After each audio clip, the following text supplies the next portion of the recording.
So vocal plugins and what they actually do. In today's episode of Track Out Tuesday, I'm going to be talking about the very basic functionality of the most used vocal plugins, in my opinion, here in GarageBand and any DAW pretty much. So let's get into the video.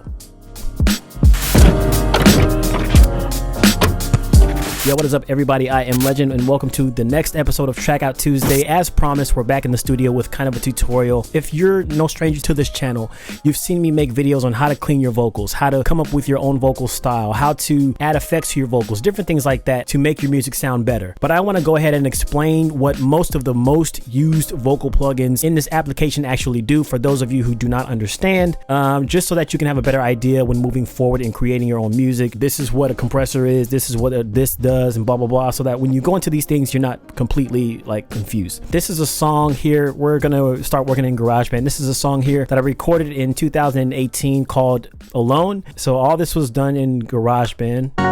When you can't make a sound and you're out of air, it's like you're gonna drown. Baby, I'll be pretty there. Simple. At your back, don't worry.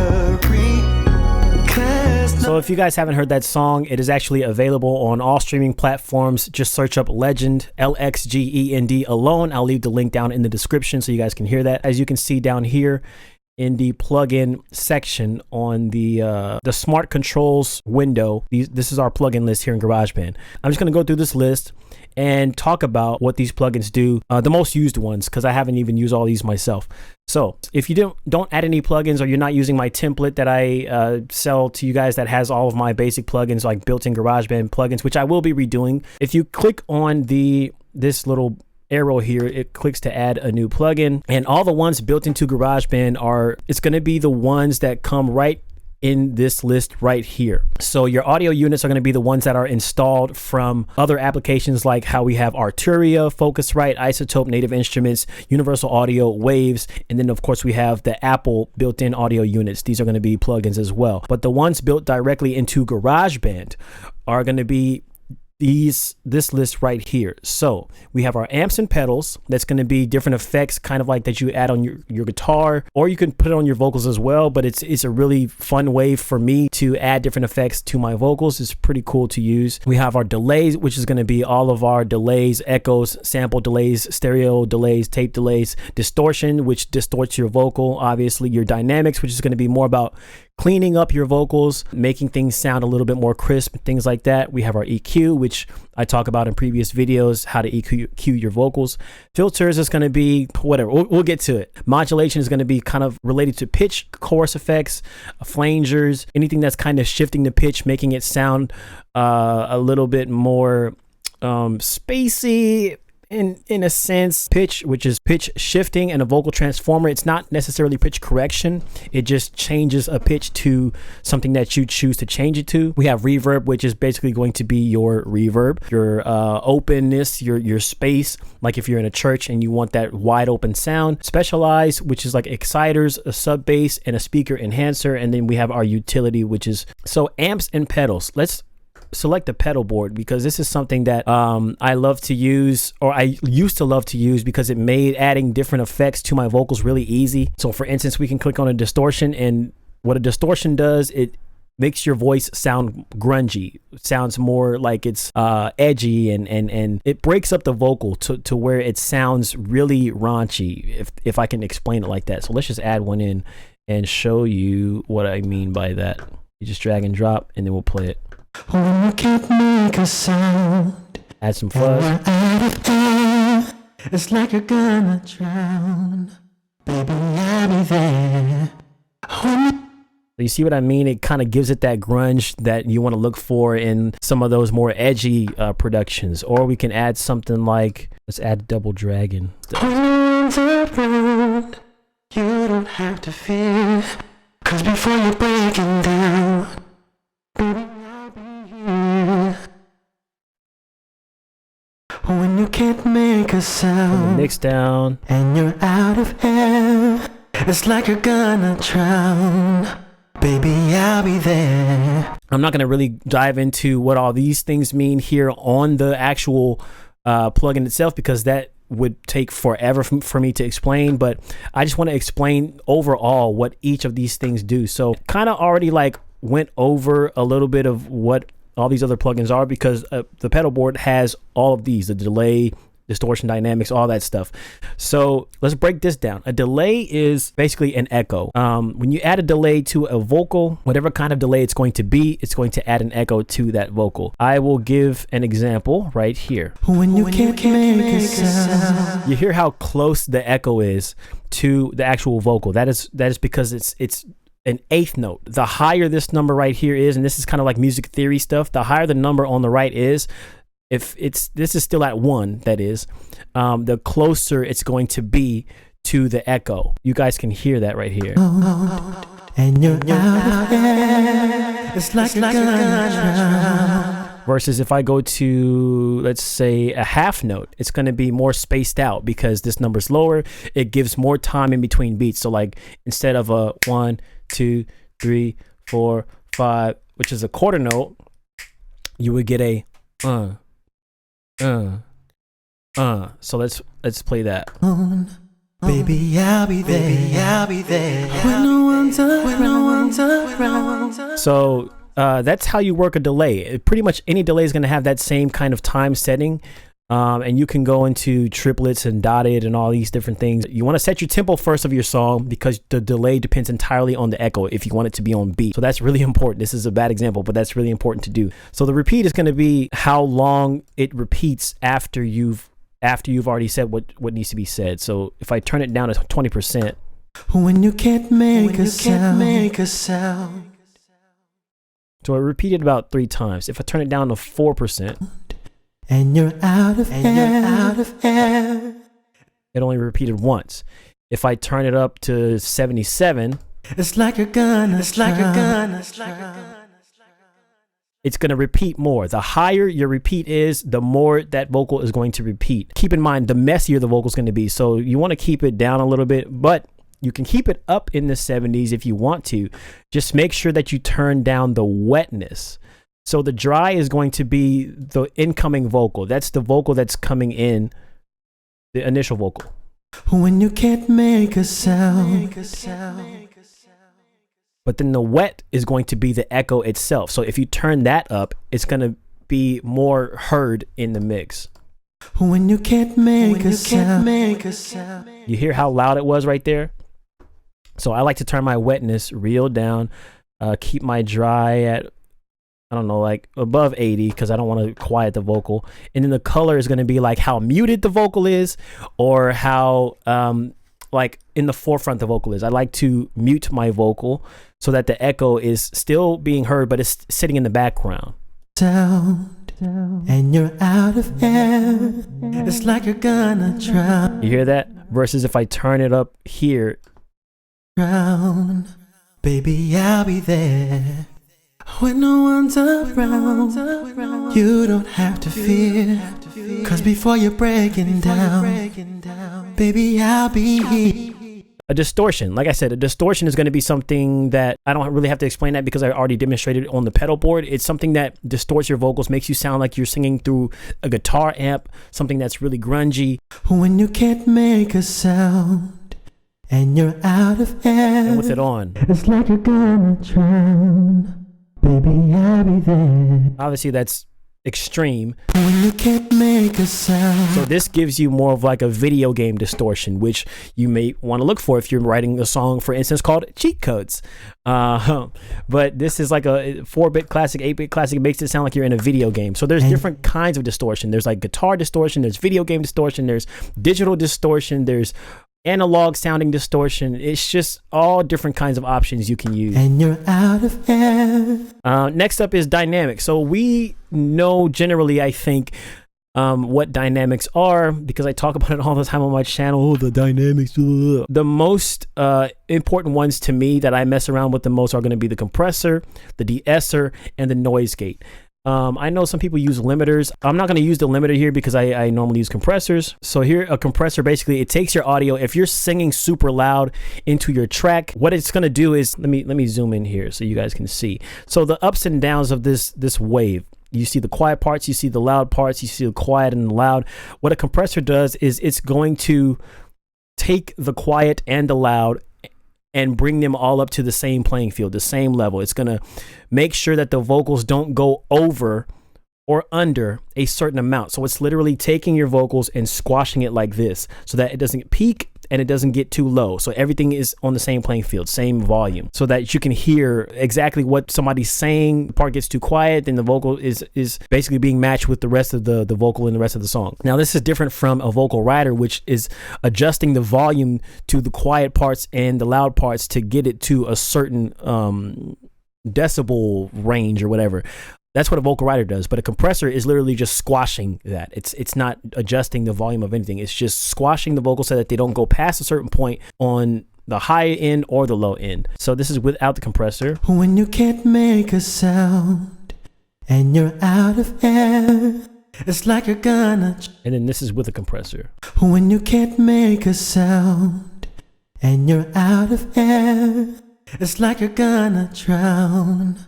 Baby, I'll be there. The compressor threshold is going to be how much the vocal is being squashed, basically. The attack is how fast that compressor is going to start reacting once the vocal comes in. So if I turn the attack all the way down, the compressor is going to be really slow to squash those vocals. This is the thing about GarageBand is I'm so used to Waves plugins and actual interfaces and knobs and stuff that you see.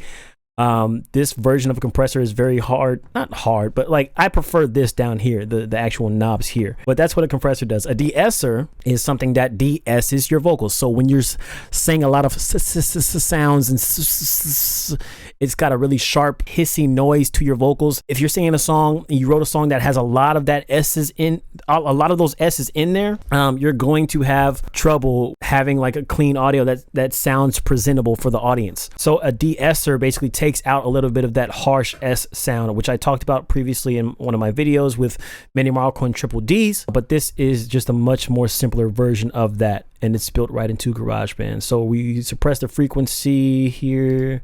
When you can't make a sound, we'll select the and you're out of air, reduce presence. It's like you're gonna drown. When you can't make a sound, when you can't make a sound. So this is without the de-esser. When you can't make a sound, when you can't make a sound. Let's get that sound. Sound.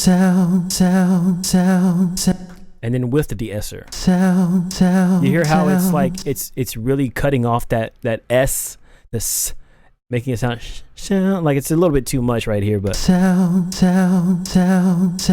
Now the thing about this is you have to kind of find the frequency that you want to take out, and that's another reason why I don't like this built-in version, because like something like Manny Marco and triple Ds, it allows you to hear what you're taking out, and other Waves plugins allow you to hear and see what frequency you're taking out, so that I don't know anything about hertz and all that stuff. I don't know what's what, like I'm self-taught. So that's going to be, I have to like literally scroll through this until I find something to take out. But it is built in. You can use it here. I just prefer something like Waves. And then the noise gate. We know what a noise gate does. And if you don't know what it does, I'll explain it really quick. So what you see here, if you look at here and you see these cuts in between the audio, this is where I was breathing. I wasn't singing anything. And so I wanted to take out that space, because otherwise the audio is going to be like, you know, in the background. A noise gate essentially does that without you having to make the cuts in between the stuff. It'll find the threshold that you set it at, and it'll automatically silence the parts in between right there. So this is without the noise gate. Sound, and you're out of air. It's like you're gonna drown. Baby, I'll be there. And you're out of air. It's like you're gonna drown. Silence. Baby, I'll be there. What? Versus if I left it off. The sound, and you're out of air. It's like you're gonna drown. Baby, I'll be there. And even right there, you can hear the music playing in the background. But if I put on the noise gate, it takes it off. That's an excellent example of what a noise gate does. EQ, we all have heard or know for the most part what an EQ is, what it does, what the purpose of it is in music, it's to basically equalize your vocals. So if you have too much of a high end, you want to bring those down. If you have too much of a low end, you want to bring those down. If you don't have enough low end, you can bring those up. If you don't have enough high end, you can bring those up. Same with the mids. So this is really useful for people who don't have a lot of bass in their voice, or their microphone doesn't have a lot of bass. It's really trebly. You can equalize the vocals. That's what EQ stands for, if I'm not mistaken. Let's use this blank vocal here as an example. When you can't make a sound, when you can't make a sound. There's a lot of bass. There's a lot of bass in my voice. And so I want to take a little bit of that out. So the left end is going to be your bass. The 200 to about 2K, I think, is going to be like your mids, and then 2K to 20K is going to be your highs.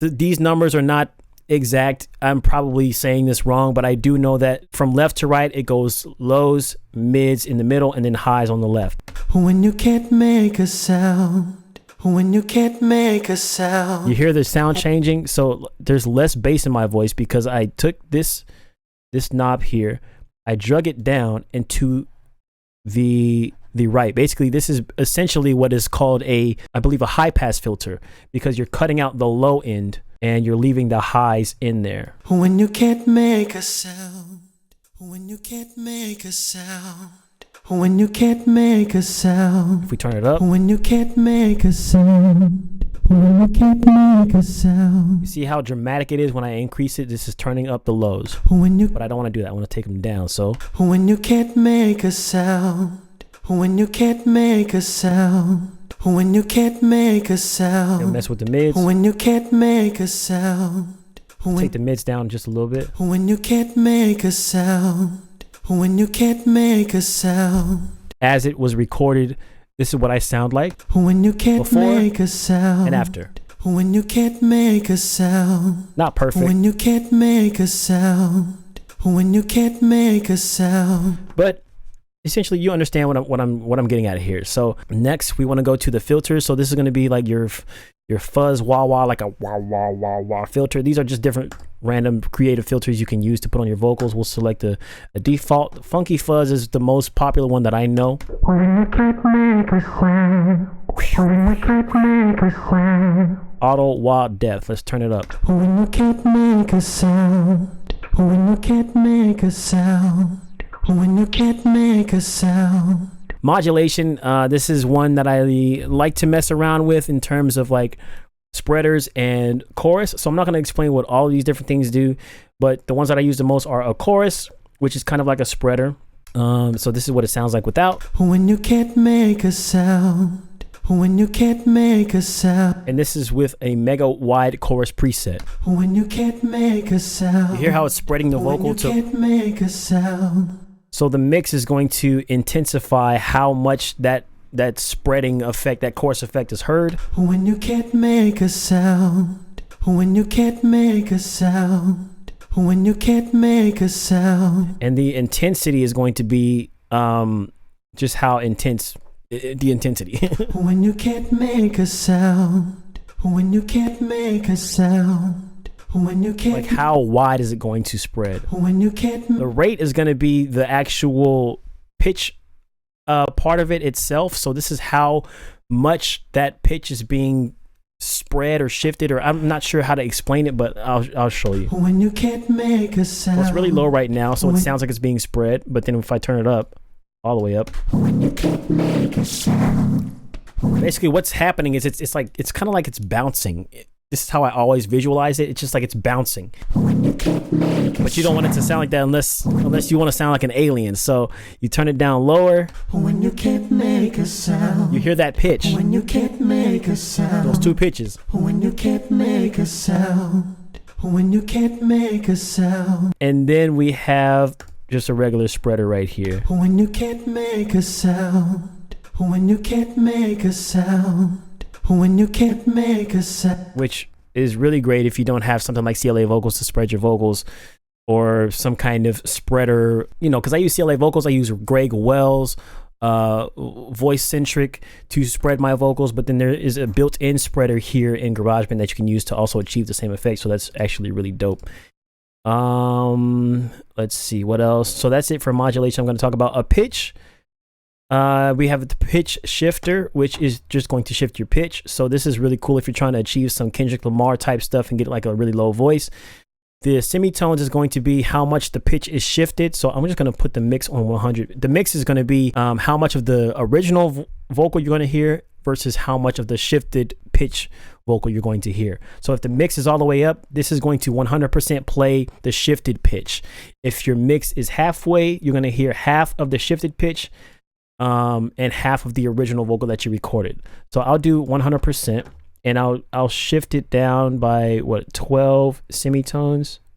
When you can't make a sound. That's a full octave below. You hear how my voice is hitting the same note, but it's really low. It's much lower. When you can't make a sound. Without changing the tempo of the actual vocal itself. If I put it up 12, that's going to take it up an octave. When you can't make a sound. And then we can go back to 0. When you can't. Or we can change the key like this. If you want to transpose your vocal to sing a different key, when you can't make a sound, you can do that definitely. But it does start to have that little distortion feel to it. When you can't make a sound, and then so I'll try and show you with the mix at 50%. So we'll do 50%. We'll do the semitones to 12. So this is going to be both the original vocal and a lower version of the vocal. When you can't make a sound. When you can't make. This is something that I love to do, especially when I'm doing like a really demented song like Haunted. I use this effect a lot to kind of get a demonic personality that's kind of like singing with me. When you can't make a sound. When you can't make a sound. When you can't make a sound. When you can't make a sound. Alien, you know. When you can't make a sound. So that's what a pitch shifter does in the pitch section. The vocal transformer is going to give you when you can't make a sound. It's kind of like the same thing. When you can't make a sound. When you can't. But I like the shifter better. Reverb, we all know what a reverb is. It's like when you're in a building that's really like a church and you sing and there's this really long echo, this really long like spacey like open feel. So that's what a reverb is.